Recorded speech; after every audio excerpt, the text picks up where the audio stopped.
Yo everyone, and welcome to Blunder'N'Bungle presents another Blun-Bung Radio with your hosts Revutaro, Ruru Monsoon, and Kage Palazzo. Welcome everybody. Today, this week's topic, we're going to be talking about anime movies, specifically Miyazaki films. If anyone's right, I pointed to Palazzo. You pointed at me, and I'm just like, you look like you. I was like, I'll say it, but I was like, I wasn't even aware. You look like you were taking it so well. Sorry, I was like prompting it. Obviously, a well-scripted professional organization. Absolutely professional. So embarrassing. So sorry.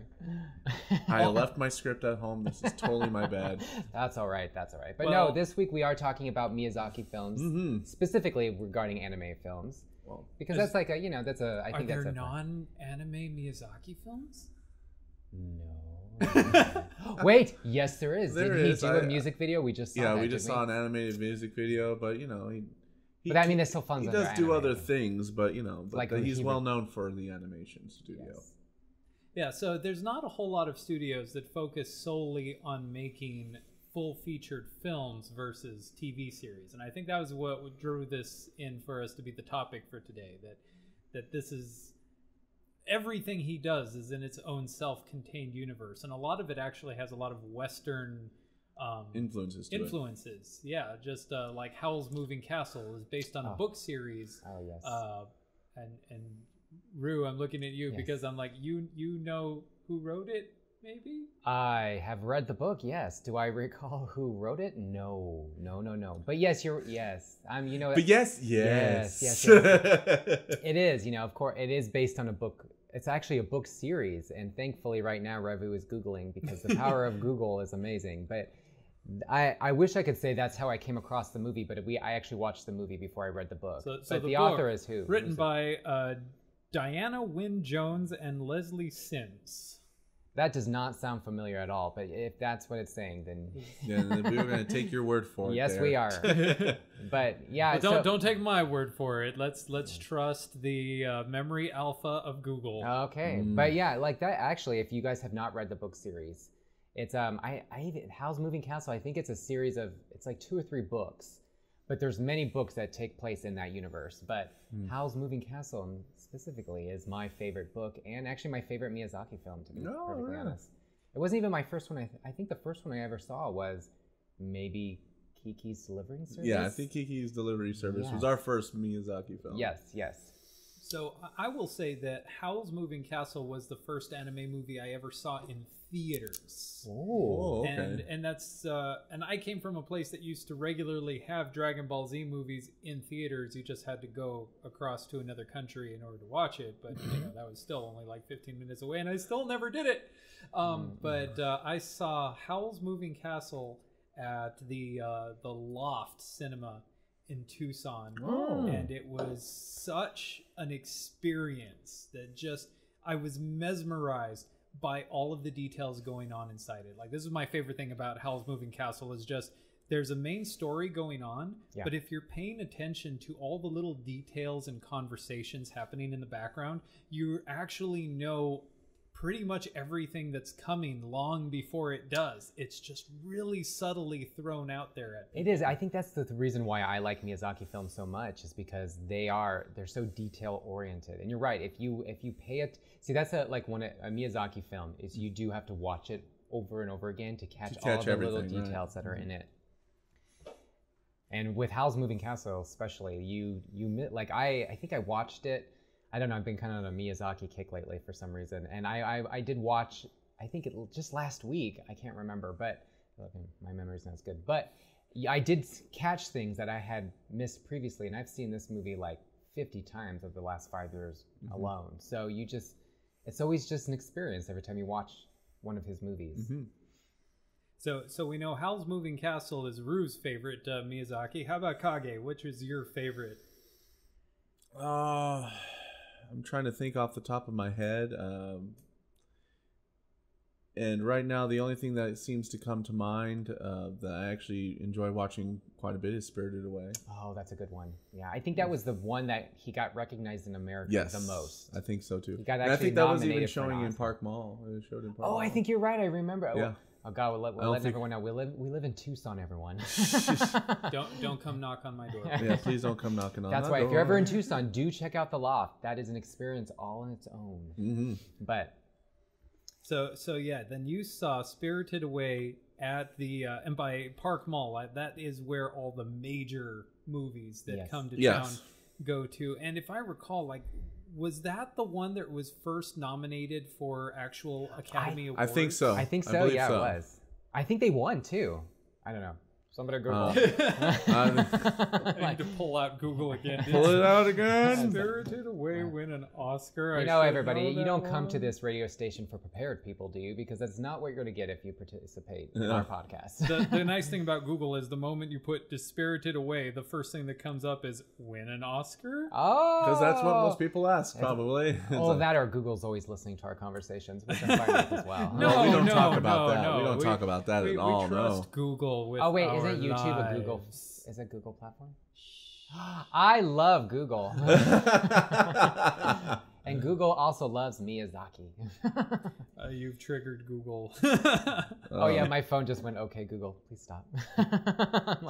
See, this is the problem we're running into. That's okay. So yes, it did win the Oscar for Best Animated Feature Film of the 75th Academy Awards ceremony. Oh, a good year too. So now, my question is, does anybody remember if that was before or after Disney's involvement with Studio Ghibli? That I don't remember. I think that was after. Before. Was it before? Yes, because I think... because I think Spirited Away got released through a certain studio, and I think Disney obtained the rights or something to... Was it under their Buena Vista, or... Does that even exist anymore? Buena Vista? Yeah. Yeah, it does. Really? Yeah, totally does. I totally think of the Great Mouse That's Detective. Buena Vista is what, you know, the Marvel films are usually published under. Oh, that makes sense. But what about you? Right. What's your favorite Miyazaki film? We can have the same one. We don't have to say the different one. Yeah. Because I was going to say, like, It was a toss between Kiki's Delivery Service, because that was the first one and I have an attachment to it, but yeah, Spirited Away is a really good one. Do you like the American cut version, or because, you know, Disney did re-release that Miyazaki film? Whichever original version I watched first. It was the American version. Okay, so it was the American version. I would like to rewatch the newer versions. If they just kept all the same Japanese music in this one and that one. That's gotcha. how. But anyway, what were you gonna say? Let's hear. First, I just wanted to say that. Oh dear. That Correction. Disney had the worldwide. I can't talk anymore. Well, okay, then we're gonna talk about something. But Disney got the worldwide distribution rights to Studio Ghibli in 1996. All right, well, that trumps what I have to say. They had been there for quite a while. But no, my favorite Miyazaki movie, just from the point of an experience, is definitely Howl's Moving Castle. Again, just because there's so much going on, and compared to so many other even animes and American animation that you see, just the fluidity of everything, the way everything moves in that movie, and the storytelling is just so good. You just want to you feel for me anyways, I felt just immersed into it. It was just an experience. So my next question then for everybody here, regardless of which movie it comes from, which Miyazaki character do you most associate with yourself? Witch of the Waste. No. Wow. He just went right for that. I am the Witch of the Waste. No. What a pretty fire. Nice doggy. Nice doggy. Dang. That's a good question. Who wants to say Howl? I would like to say Howl. I don't know. Well, who would I... There are some days where I would definitely say that, yes, you will relate to Howl a lot. And that's usually when you get angry and upset and depressive. And the world just starts melting around him. And he comes out going, I don't want to live if I can't be beautiful. Listen, I cannot help that I'm so self-absorbed that I call upon the forces of darkness every time I'm in a mood. Oh, Usually it happens if I don't have a taco or something. Just because you don't have a taco? It's true. I will call upon the forces of darkness if I don't have a taco, wine, or probably sleep too. Oh, coffee. You remember coffee? Coffee. I do get kind of cranky Coffee, when I'm not wine, and tacos. Yeah. These are the ingredients necessary to stave off the end of everything. You're welcome. But no, that's a good question. I'm trying to think of through all the Miyazaki films I've seen. Well, how about Kage? Do you have one? It's kind of hard for me to make a decision on that because a lot of the major characters are women, and I don't really relate to them very easily. So You don't need. You can still relate to their character to their character development. development. You don't need It's just, I breastises or can't. anything. Not what I was trying to point out here, but I was like, because it's just hard for me to relate unless it's something very similar to my own. I guess it's just my mindset right now. But I can't think of anything. I'll try to think about it, but why don't you go ahead and try to give us your answer to that question while I try to My answer. refix my answer. Mine's easy. I'm Pazu from Castle in the Sky. You totally are. I was like, yes. just because I know that, like, you know, when things are like falling through, like bricks are falling out of the sky, explosions are happening, I'm the one sitting there ripping my boots off and grabbing a gun in order to go fight off giant robots. And I've seen you like go after like something that at an angle, and you can actually take your shoes off and grip things like he does in that movie too when he's running up the side of the building. Wow. Okay. Yeah. I was like, the wallpaper on my phone for a while was Pazu hanging upside down from something in that movie going, Pazu, this kid would be fine in the zombie apocalypse. Yes, it's so true. Yes, he would. So yeah, I guess mine would be either Howl or The Witch of the Waste. It depends on the day, really. But if I had a backup, I really like Ponyo from Ponyo. The goldfish? Yeah, like I thought she had such like a free-spirited, and you know when she had, she kind of had like a one-track mind. You know, like. Oh my gosh, he's Ponyo. Isn't it? Like for me, it's like. Why? Definitely have the memory of a goldfish sometimes. That's probably true. But yeah, so one of those three characters. It depends on the day. All right, so movies that have been touched up upon so far: Spirited Away, Howl's Moving Castle, Castle in the Sky, Ponyo. Yeah, we were just talking about one that I don't think I've only seen once. Poco Rosso. You still haven't seen. I haven't seen that. That's a pretty good one. I think. Right. He has a lot of war-inspired movies, which. It's like if I was to really relate to one now that I'm thinking about it, it would probably be Totoro. Oh, the actual Totoro. The actual Totoro. The one that sleeps. Like I sleep, snore, and I'm just like derpy a little bit, and I'm just like, oh, you're gonna give me? I'll just sit there with like, I don't have an umbrella. Let me just use a leaf. I don't care. Yeah. Then whatever smile and growl like a monster at people. Yeah. Oh, well, you know, now that you mention it, I can kind of. You certainly snore like him. I can't say that. I have had to share a room with you before, on more than one occasion, yeah. So yeah, definitely Totoro. I think I could relate to that. I could relate to that. Yes. So is Princess Mononoke a Studio Ghibli movie? Yes. Yes. Yes, it is. Yes, it is. That one is one of the ones I would say like kids should not watch that one. Oh yeah, that one's the message behind that one though is beautiful. Like it has a lot to do with people having to live in harmony with nature around them. That's sort of another theme besides war movies. We tend to see that a lot in Miyazaki movies. It's either going to be war, disaster, or disaster. Living in harmony with nature and keeping things in balance. Oh gosh, even Ponyo was something like that too. You know, when all the magic started ripping the world apart, the oceans were just flooding everything. Which was the Miyazaki movie with the kids that were trying to keep the old school building open, and they had like the school newspaper club inside? Was that a Miyazaki? I don't think so. You know, I know what you're talking about, but I cannot. From Up on Poppy Hill? That can't be right. No, that's not it. No, I don't know. I saw that one not too long ago. Like for some reason, like I'm thinking that the style reminded me a lot of Miyazaki, but now that I'm thinking about it, I can't think for sure if it is a Studio Ghibli film. If it's not, it's one that kind of broke off from Studio. It's kind of like Mary and the Witch's Flower. Has a very Miyazaki feel to it, but like he was just spiritual. He was just there. Yeah. Right. It was a lot of his artists and people when he retired moved and created their own studio. So I feel like that movie might, if we can even remember the name. All right. Comment so below if you can remember.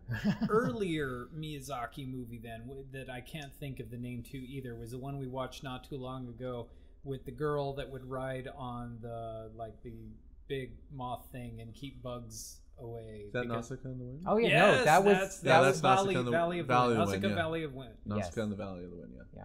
No, that's a Miyazaki film. That's a Studio Ghibli too. Yeah, but I just said early yes. one that we had. Yeah, it was a very early one. I think that was his second film. It was his second film. Like that was right after they broke away from the studio that they did their first movies with, because the first movie that I can think of that I know for sure that Miyazaki and his crew did. Are you gonna think of the depressing one that I'm thinking of? No, I was thinking of Lupin the Third. Yeah, it was a Lupin the Third film. Yeah. No, I thought you were thinking of Grave of the Fireflies. I was saving that one for later, but that one wasn't that one an actual Ghibli? No, I don't think that one was a Ghibli. No, I don't think so either. But he was part of that one. It was that one. Which caused a lot of outrage when it came in, because it did have a lot of sympathy towards. Well, I mean, what? it's the Japanese people during World War II and well, yeah. stuff. So it was just a very, yeah, it's a touchy subject. It is a very touchy for who? For the Americans? Chinese. The Chinese. For the I'm like the Chinese. Okay. All right. But, makes sense. But it's then. like you see the devastations of war. Oh yeah. And I think actually The Wind Rises, which was his last one before he retired. He's now out of retirement, everyone, because he's creating another movie right now. But his last film before he retired the first time was The Wind Rises. And that was actually about a character who created the first flight, the bomber for World War II. Right, yes. yeah. It's the architect or whatever that person they call engineer, the engineer or something, who created the first Japanese bombing jet. Or plane. It's like, that's quite, like, if you think about it, it's a dark subject, but it really is interesting going into the mindset of somebody who doesn't really like creating a tool that will be used for war, but like he's not somebody who is actually like a warrior or was like all patriotic or anything, was really just like, I have a job to do and I'm going to do this. Well, even how the movie portrayed him was like, that was his dream. He's always wanted to be in avionics, and that was his whole, that was the whole thing with the movie through his youth, and so he was always fascinated by planes. It's just his government happened to use his design to create something devastating for war. I mean, the same thing could be said about Albert Einstein. I was about to say, Einstein would not understand Oppenheimer. that. Oppenheimer would be able to relate to that too. So no, not at all. He's totally different. Yeah. But no, like, what other Miyazaki films can I mean, the last couple ones they were still very good, if not forgettable. Oh, sorry. Bringing your phone to the podcast. podcast. I did. I'm sorry, everyone. That was somebody calling me. I don't even know who it was. But the last couple ones, which weren't even that popular, one was The Secret of Arrietty, which is based on The Borrowers, which, I love that. Yeah, I love The Borrowers. I remember the stories. 90s version from with John Goodman playing the bad guy. That's the one I remember most. Yeah, the British American movie. Yep. And then the one that was it was based on The Princess of the Moon. I can't remember what that one's called. Yeah, I can't remember either. Yeah, that was the last one. There's so much of, what is the one that has the one that does this? Oh, our memories are not as good. I blame it on all the lack of the lack thereof. Yeah, I think for him it's the lack thereof. If he had a glass of wine in his hand right now, he'd be able to answer glass all of these wine, questions. a little cheese, a little summer sausage. I'm glaring at Revu right now. It's not my job to feed you all. Well, it's just not in the budget right now, but hopefully next episode it will be. Anyway, all right. So my next question to go around the table. Around the table here, all right. Is so we already did who is the character that you personify with. So then who would be the character that you sympathize with the most? That you look at this character, not so much this poor character, but this character that you feel has just the best story that you wish you could actually see more of. That one I will say Howl. I actually say Howl because from Howl's Moving Castle, obviously, because I want to see more of that story prior to I don't want to get into my spoilers. gosh, no, yeah, like but like, how no, he give gets spoilers. Who started. cares? They Oh yeah. Oh, well, fuck. Sorry, spoiler free. There you go. This is their spoiler warning Spoiler right to here. everyone. So like, right, I want to see him starting his, training apprenticeship, Oh, that's before right. he, took calcifer into his body and caused his disassociation. Yes. So I want to see his apprenticeship and maybe even see how well he's doing after the fact too, after the movie as well. That's I would think like all of them have like it would be kind of nice to see the backstory. Yeah. Like even the Witch of the Waste. Yeah. Like how did she end up the way she is? Yeah. She's such a bitch. She's horrible. She's terrible. Jesus.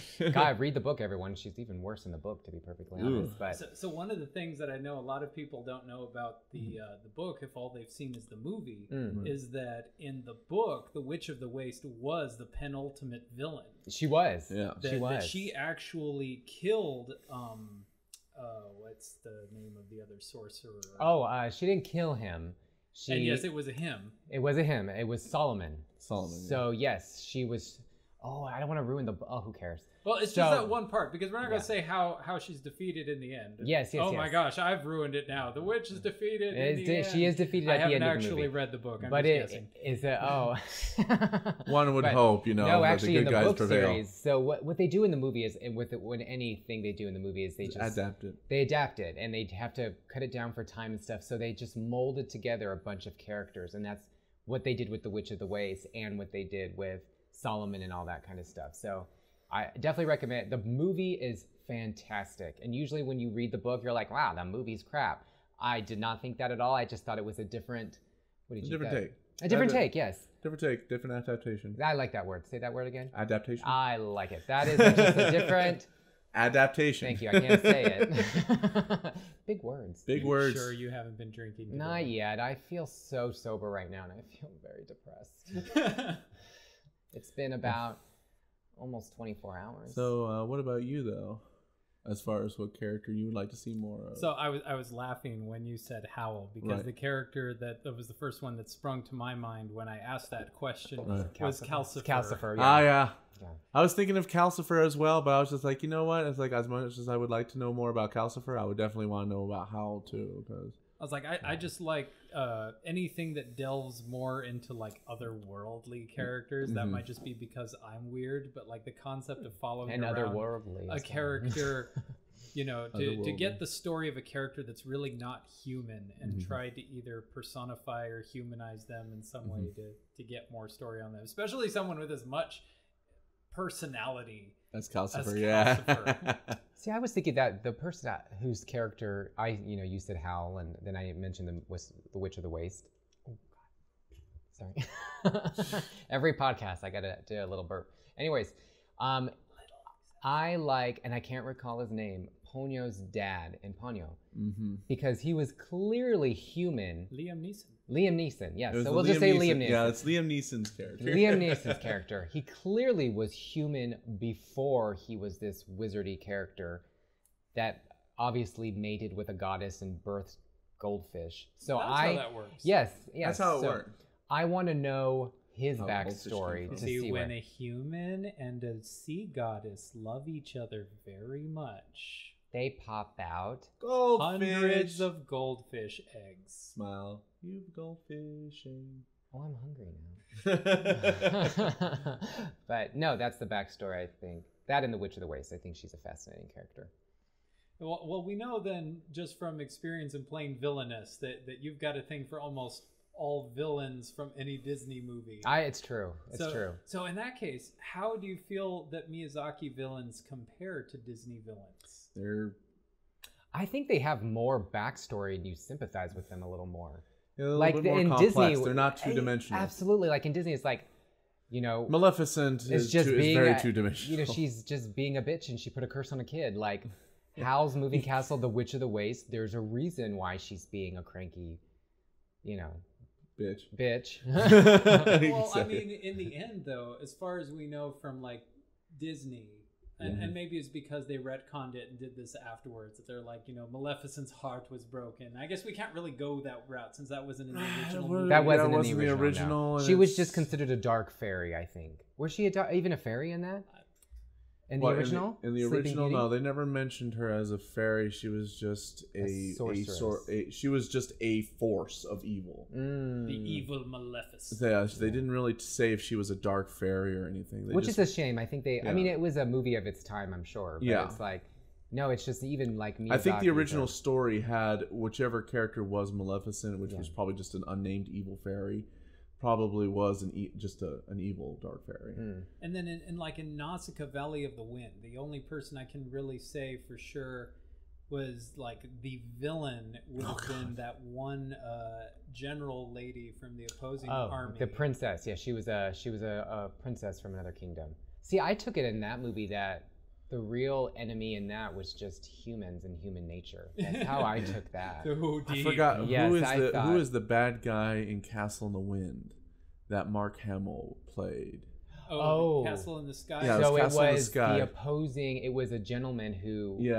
Oh gosh, I can't remember. I can't remember his name either. He snuck his way into the Empire, but it turned out that he was the brother of the main girl and was after his birthright to reclaim Laputa. Not necessarily a brother. He was from the same line, so they were related. They were the same lineage. Cousin. So they would have been cousins. Fathers. They could have been married. They could marry, you know, because it's that so far. Roommate. Yeah.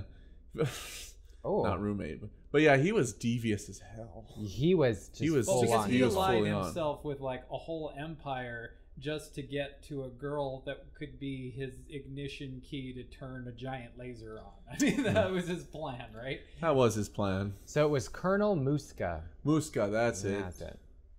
Whew. Yeah. That guy was a dick. Well, I mean, anytime you have Mark Hamill playing a voice. Oh, yes. You know, in fact, I think that's one of my favorite scenes is when Pazu's like chasing him through the dark halls of Laputa, and you can just hear his voice like getting crazier as they're getting closer to their goal, and you're like, that's the Mark Joker. Hamill. That's the Joker. That's the Joker right there. That's Mark Hamill. So in that case, where...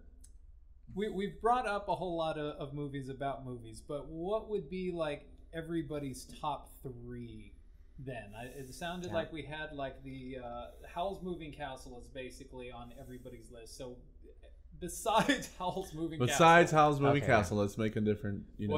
What is your top three? Want to start? I'll start. Okay, this one. Okay. So I will definitely say, for me, it's going to be started with Spirited Away. If we're not counting Howl's Moving Castle, then the next one will be Castle in the Sky, and then it would be for me Kiki's Delivery Service, just because of the nostalgia factor for it. Not saying all the rest of them are not cool, but those are the ones I have the most connection to. So those would be the top three if I was not counting Howl's Moving Castle.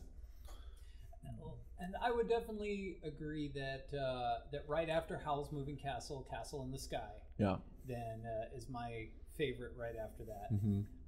And then probably I end up with a toss-up there between My Neighbor Totoro, just for the nostalgia's sake of it. Totoro comes pretty dang close Totoro, for me, but and I remember being a kid wishing that I could have like a Totoro onesie.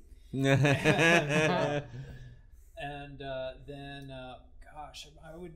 I think right after that I almost said Nausicaa, because Nausicaa is such a good movie, but the one I saw before Nausicaa, and this is probably the only reason that I hold it at a higher position than Nausicaa, would be Princess Mononoke. Just the image has stayed with me of like the darkness creeping across the earth, and is kind of a powerful movie. I definitely recommend people to watch that one as well. Well, for me, drum roll.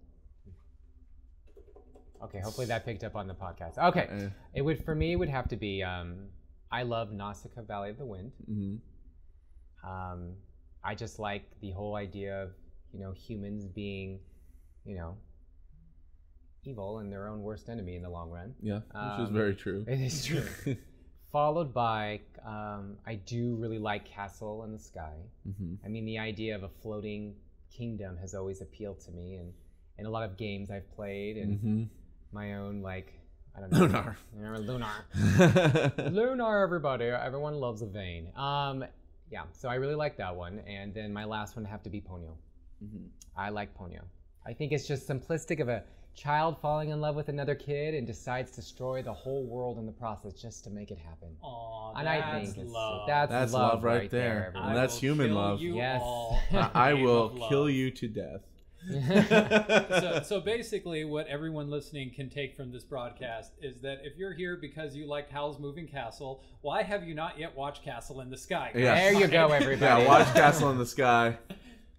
Then watch Nausicaa if you haven't seen that one, and then watch Totoro and Spirited Away. Spirited Away. Just real quick, those. I'll just list Just them watch off all real of them. quick because the power of Wikipedia. We Just do have it. Nausicaa of the Valley of the Wind. We were saying it wrong this whole time. How Okay. embarrassing. Castle in the Sky, My Neighbor Totoro, Kiki's Delivering Service, Poco Rosso. Okay. Whisper of the Heart, On Your Mark. Haven't even heard of that one. Princess Mononoke. Sorry, say that. Mononoke. Oh, thank Mononoke. you. Spirited Away, Howl's Moving Castle, Ponyo, Arrietty, From Up on Poppy Hill, The Wind Rises, and still to be determined and to be announced when this one is, he came out of retirement to do How Do You Live? Well, how do you live? I don't know. That's what we're going to find out. I when guess this we'll movie find out comes when that movie comes out, huh? But yes. I didn't realize that Ponyo came out after Howl's Moving Castle. Yes, it I did. didn't either. I always thought it was the other way around. But anyway, that makes up all the time we have on today's episode. Oh boy, Yes. I like this one. This was a good one. I really like. much more positive than the previous. Thank you all for tuning in to another Blun-Bung Radio. We hope that you will all like and subscribe, come back and see other content on Blunder'N'Bungle's channel, and heck, come back for more Blun-Bung Radio next week. Yoo-hoo! We'll be talking about... Insert what we'll be talking about next time. And we hope you enjoy it. All right. All right. Well, this is Ruru Monsoon. Kage Palazzo. And Revutaro. Till next time. Bye, everyone. Bye. Bye. Bungle that.